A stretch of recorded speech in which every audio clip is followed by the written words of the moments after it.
this evening.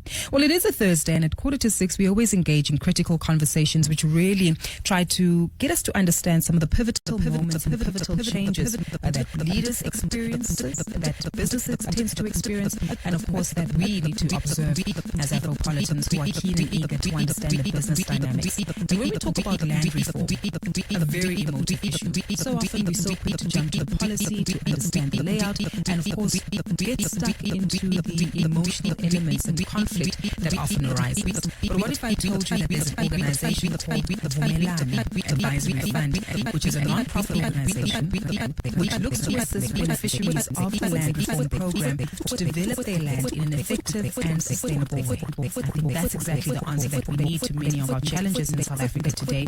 And we engage with the CEO of the Vumelana Fund, Setou, who is the CEO of this organization, to give us more insight into how we need to fast-track land reform in South Africa, make sure that it's done in a sustainable manner, and of course ensure that we see transformation take place in the form of people of color and more women participating in the agricultural environment. Mr. Setou, great to have you and welcome to Kaya Biz. I think firstly, for many people who aren't necessarily familiar with the Vumelana Fund, give us more details with regard to the background, the reason why it was established, and just how much success you've managed to attain thus far. Thank you very much. Vumelana is a non-profit organization that helps communities. Vumelana is a non-profit organization that helps communities or beneficiaries of land to really develop their land. We do this through funding what we call advisory in order to support commercial and the investors so that they must skills can be developed and things in a sense our way complementary developing and ensuring of responsibility. One of our objectives is to demonstrate the value of really bringing the private sector into the equation as a contributor to successful leadership. I think this is a fantastic initiative and one that many more South Africans need to be aware of, because so often that's exactly where the pause is, right? And the confusion tends to be as to, yes, we want land reform, but how then do we ensure that this land is used in an economically positive manner and one that is sustainable and financially viable? I'm intrigued to actually hear more of the examples that you've actually used in some of the sustainable projects that Vumelana has managed to assist to bring to the fore. Okay, to enlighten us? Yes, Vumelana has been operating since 2012, and since its inception, we've worked broadly in excess of 35 or thereabout communities across the country, supporting them with their land reform project. And of the project that we've actually handled, about 20 of them have already been concluded, and these 20 projects that we've concluded tend to really mobilize in the order of 750 million rand up to 900 million in private investment to mobilize to ensure that the land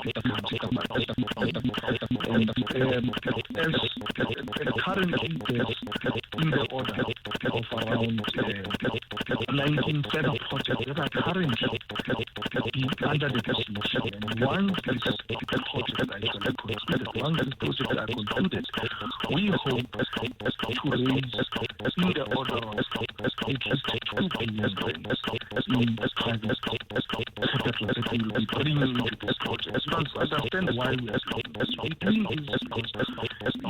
I think as South Africans we have now come to a realization that we cannot rely on government to do this. It is important that we must leverage the private sector and the communities, try and make sure that we can get those parties together to ensure that the land reform can be sustainable and we can have socially impactful practices on the ground.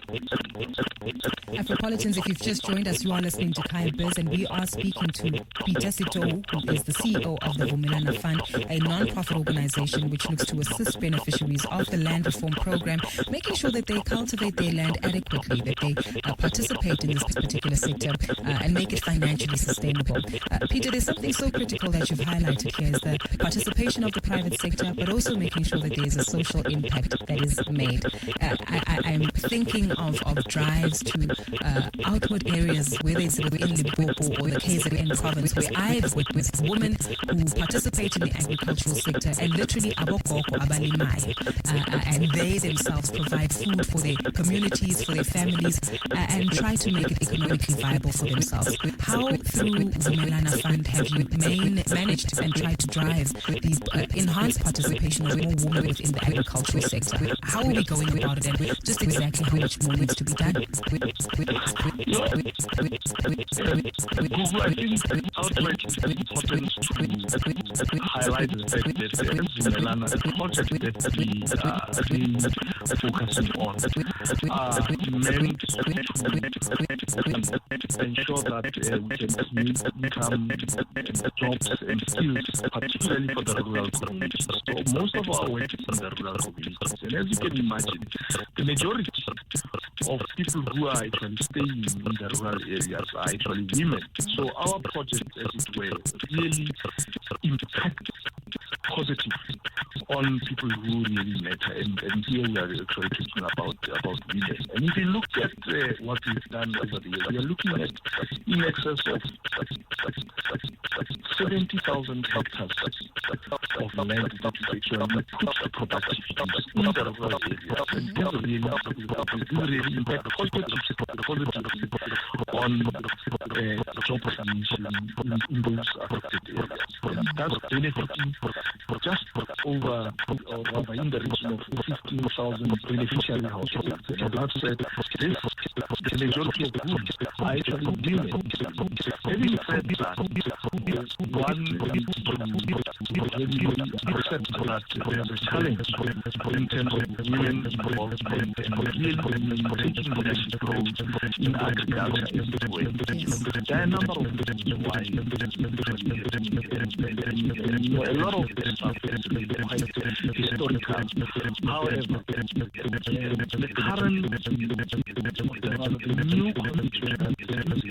has in many ways tried to address this. And we are seeing a lot of improvement. However, there is more that can still be done to ensure that women can start really taking their rightful role and leadership role and contribute towards sustainable agriculture. And I'm glad you mentioned that, Peter, because I think it's such a significant point that does need to be driven home, because we need to be honest about the facts. Whilst we're trying to drive change and make agriculture a very sustainable sector, it's not a sexy one, if I can use that phrase, for young black females who prefer to be within urban areas versus working on the farms or the land within rural areas. So how do we change that dynamic? What more needs to be done, and what have you observed in your interactions with a variety of stakeholders to advance the attractiveness of the agricultural sector, not only for women but for young South Africans overall, to go into that sector as a viable economy for them to participate in? I think there are a number of younger people more broadly and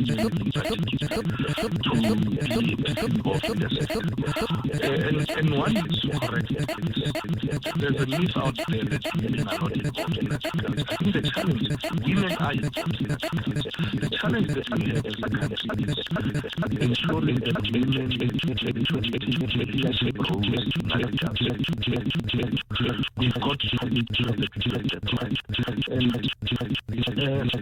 if you look at the younger people, I strongly believe that you should test them while they are still young. I think we need to look at our education system, particularly around whether we have any programs that really encourage young people to study, for example, in agriculture, to be interested in agriculture, to project agriculture as a cool subject and as a cool profession. The perception that has been used thus far emphasize that when you talk about agriculture, younger people always think of, overalls and all of that. There is more to agriculture than overalls. So I think at the just basic conception level, we need to do more with our education system to make sure that we can encourage young people to get more and more involved in agriculture. That's the first thing. Two, we are living in interesting times where there are technological advancements. We need to tap on technology because if you are to deal with young people, the language that younger people understand is really technology. So we need to find better ways of actually using technology to advance the interest of younger people and to make sure that we can get more and more involved in agriculture. And in that way, they'll also see it as something that is really cool. I think really critical points that you've touched on there, Peter. Unfortunately, we are under pressure for time, but I certainly agree with the sentiments that you've shared. And of course, it's only through communication like this and increased awareness that we, as members of the media, can also participate in, that will really get that drive in for younger people, for women as well, to participate within the agricultural economy. Believe it or not, but ukulima can be sexy again, right? It's an economic opportunity for all of us to basically get into. We'll wrap it up there for today, Afropolitans. That was Peter Setou, who's the CEO of the Vumelana Fund, engaging us into making sure that the beneficiaries of the Land Reform Act do become sustainable. We are off for the day, and of course, after 6 o'clock, you can stay tuned to Today with John Coleman.